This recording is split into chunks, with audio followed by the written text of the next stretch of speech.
আসলে চাঁদাবাজি দেশে কিছু যে হয়েছে এটা আমি অস্বীকার করবো না, কিন্তু আমি বিশ্বাস করি আমার মতলবে চাঁদপুরে 2 আসনে আমি দেখি নাই কোনো বিএনপি নেতা চাঁদাবাজি করছে। যারা চাঁদাবাজি করছে আপনি যদি ব্লাড পরীক্ষা করে দেখেন এরা বিএনপির কেউ না, এরা বিএনপির রূপ ধারণ করে অন্য ধরনের লোকেরা চাঁদাবাজি করেছে।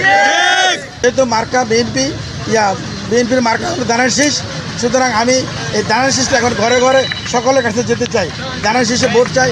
ধানের শীষ এমন একটা মার্কা যেটা হলো ব্যক্তির স্বাধীনতা, সমাজের স্বাধীনতা, রাষ্ট্রের স্বাধীনতা। সুতরাং এই জিনিসটা, এই বাণীটা আমি ঘরে ঘরে পৌঁছে দেওয়ার জন্য রাস্তা রাস্তায় আমি ভোট চাচ্ছি, মানুষের কাছে ভোট ভিক্ষা করতেছি।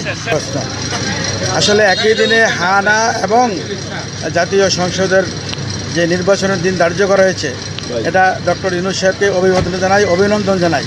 ওনার এই স্মার্ট এবং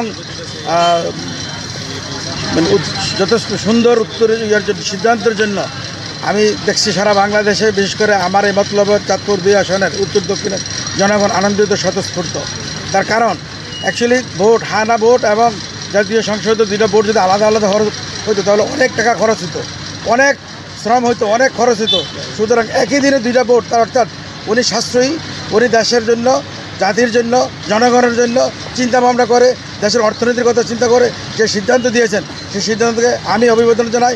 আমার মতলবের জনগণের পক্ষ থেকে, বিএনপির পক্ষ থেকে, দুস্থ মানুষের পক্ষ থেকে, ছাত্র জনতার পক্ষ থেকে, মা বোনদের পক্ষ থেকে, সকলের পক্ষ থেকে এই সিদ্ধান্তকে অভিনন্দন জানাই।